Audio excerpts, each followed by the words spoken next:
everyone. Welcome to today's newest podcast, Integrated Project Behind the Board. I am Brynne. I am a student in St. Ursula, Jakarta High School. And in this special episode, we have invited a few specialists here to discuss a few subjects regarding our practical exams for the 12th graders. Over here, we have Madeline Alexa, who is a professional runner, Miss Katya as one of the gym teachers in this school. Over there, we have Miss Feodora as the 12th grade math teacher, and also Felia that does graphic designs for her own products. Alright, first, let's talk about health. As a student of 12th grade, I always find it hard to spare some time for my own health. With all the students being busy, sometimes we just don't pay much attention to our workout routine. With all that matters, I would like to ask some questions for you, Alexa, regarding being fit physically. As someone who works out regularly, would you mind recommending the students in this school on a simple exercise to keep them healthy, but not just mentally, but also physically? Surely, I would love to do that. In my opinion, running can actually become a very effective exercise for the students to be doing, as they do not need any specific equipment or skills to do them. In fact, have you ever wondered how a simple run could affect your health?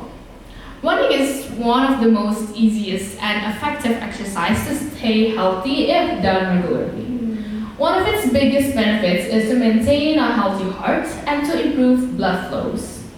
With this benefit, regular running can even lower the risk of getting a heart disease. In fact, supported by studies, running can help you live a longer and also a healthier life. I have heard that running is very recommended by many people, but I did not think it would be so beneficial. If running can really help you live longer, how so, Alexa? And if it is true, are there any evidence and studies to support that? Yes. First of all, running is one of the efforts to maintain a healthy heart. Running or jogging is one of the most easiest cardio workout that anyone can do. Just a quick 30-minute jog every day can stabilize your heartbeat. A study by the American Heart Association says that people who exercise regularly are 45% less likely to have a heart disease than those who don't. Running also helps your heart pump blood more easily, which keeps your body healthy and reduces stress on your heart. And secondly, running not only can maintain a healthy heart, it also improves your blood circulation. This means that your blood can carry more oxygen and more nutrients to all parts of your body more efficiently. Research from the American College of Cardiology shows that running can reduce the chance of having a stroke by 27%. It also keeps your blood vessels open, healthy, preventing blockages that could cause you a serious damage to the heart. And yes, running does lower the risk of getting a heart disease and can expand your lifespan. With its benefits of strengthening our cardiac muscle and also in cardiovascular fitness, it can reduce the risk of getting a heart disease. The World Health Organization says that not being active leads to 3.2 million of deaths per year, many of which are related to the heart problems. Running also helps you control your cholesterol and lowers your blood pressure. It also reduces stress, which is one of the causes of heart disease. So, to answer the question in the first place, yes, running does actually affect our overall health. Just a simple run or jog every day can improve your heart health by stabilizing its beat. It could also lower the risk of getting a heart disease and expand your lifespan longer. So, what's there to wait? Put on your running shoe and start your new routine today. Alright, thank you so much for your insights, Alexa. Other than running being the simplest workout that is suitable for students, it is also very beneficial for their health, especially to improve blood circulation and reduce the risk of heart disease. Now the students might follow your advice and start a new, healthy, and simple routine of running. Other than Alexa, who knows a lot about physical health, we also have a gym teacher from this school. Hello, Miss Katya. It is commonly known that PE is a subject that is included in all school curriculums, and it is in St. Ursula, Jakarta High School as well. One of the materials that was given every year in this school is running. Referring to what Alexa had said before, would you like to give any response to the benefit statement that has been given by Alexa about running? First of all, thank you for inviting me today, Brynne. And in response to Alexa's statement, I do believe that running is the easiest and the most effective exercise, especially for students. From being able to maintain a healthy heart to all the other benefits that she previously said, I think it's very valid, and for that reason, our school, specifically St. Ursula Jakarta High School, inserted running as one of the components for the 12th graders' practical exam. I, as one of the 12th grader students, I noticed that PE, for the practical exam itself, running is one of the components. Not just on the practical exam, it has been a material that is given every year. Miss Katya, would you mind stating reasons why running is included in one of the components of the subject, PE? Of course. Firstly, the type of running that we assign to our students for this particular exam is the 400-meter run. Running is included in one of the components because it helps improve fitness, boosts energy, and offers numerous other benefits. Naturally, everyone has different levels of physical ability, and this is why we train our students for the 400-meter run at the end of each month. This helps them gradually improve their fitness, reinforce the benefits of this exercise, and prepare them for the practical exam during their 12th grade. Other than running, I also heard that there are other components as well to train the students' strength and durability. Surely running is not the only sport that can help with the students' overall health. Ms. Katya, would you mind elaborating what other components that are included in the exam? Of course, everything has a reason. So, other than running, we do have sit-ups and backups, and this helps train the students' muscle strength and skipping to train their agility. These exercises could help all the students improve their muscular endurance, flexibility, and reduce the risk of injuries now or even in the future. It is important for us teachers to not only grade their physical fitness, but also help them maintain a good health. Amazing. So every component does have its own benefits for the students. From running to improving the students' fitness, heart health, and improving blood circulation, to sit-up, backups, and skipping that do have their own benefits as well for the students' fitness. Well, thank you for your insight, Ms. Katya. Now the students know the reasons to why these components are included in the practical exam. Speaking of PE, even though it seems impossible to connect PE to math, the two connect very well. Data and statistics are needed in almost every aspect, including PE.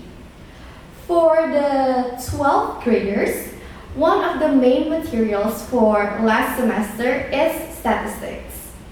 Miss Feodora, would you mind telling us what exactly the statistics are? Hi, of course, most students might think that every math material is not going to be useful in the future. Well, all of them are, it is just not applied directly. In my opinion, one of the materials in the 12th grade school curriculum that can be useful in daily life is statistics. Statistics correlate a lot with analyzing, interpreting data.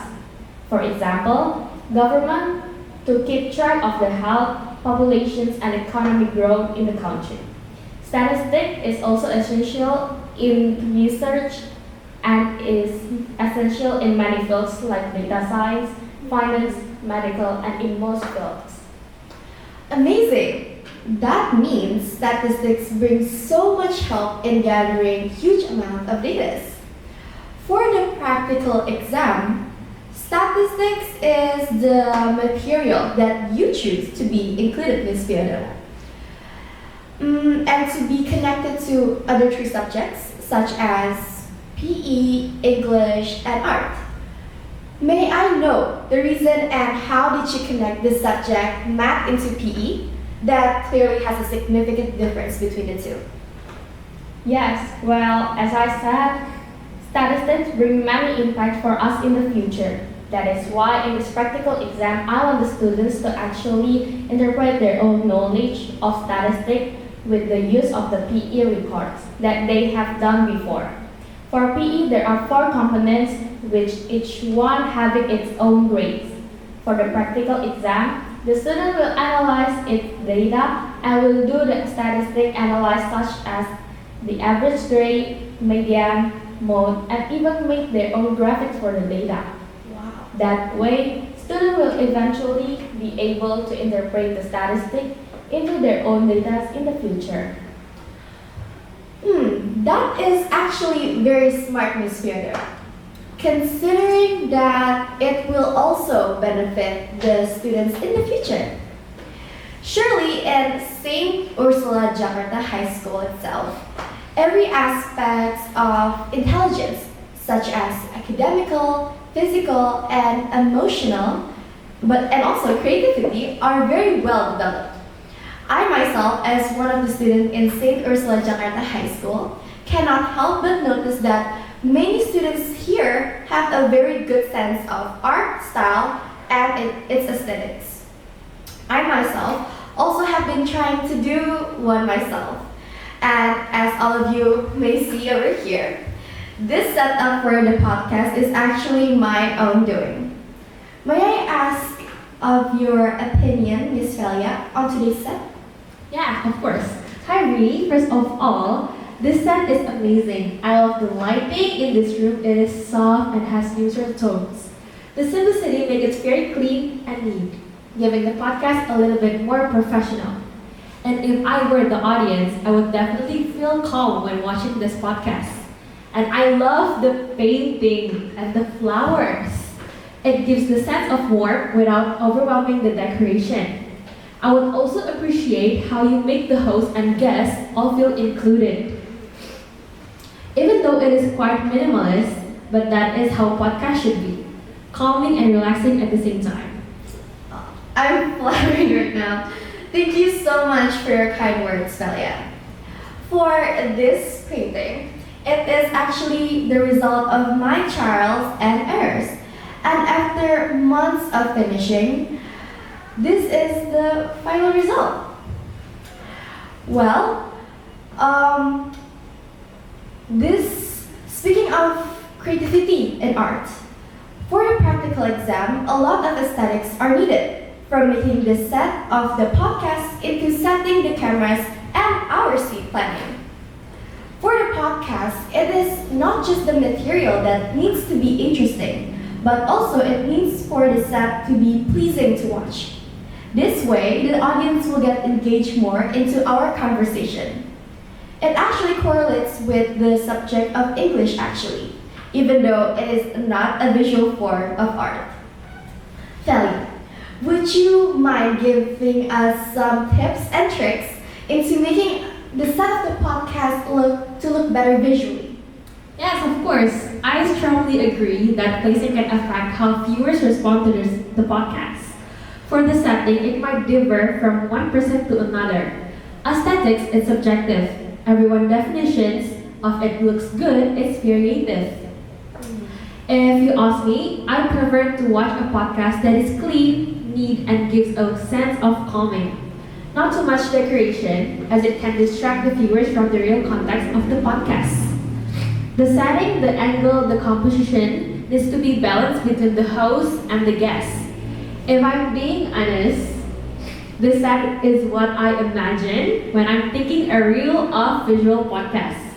I think you did very well in setting this up. Well, at least in my view. Wow, is that so? I did not expect any compliments from Felia, the designer herself. Well, thank you very much. I will definitely take all your inputs and upgrade my set in the future. From what Felia has mentioned, every aesthetic is different. But in today's set, we are going with a more minimalistic vibes that gives off a professional, calm podcast rather than more an energetic one. Well, now that we have talked to all of our 4 guests, I would like to thank you all so much for coming once again. All of you give the students insight of what the practical exams are actually for and its benefits for the students. That is all for the podcast today. And as usual, if you guys have any comments and questions about the podcast, please feel free to comment down below. And goodbye! See you next time, fellows!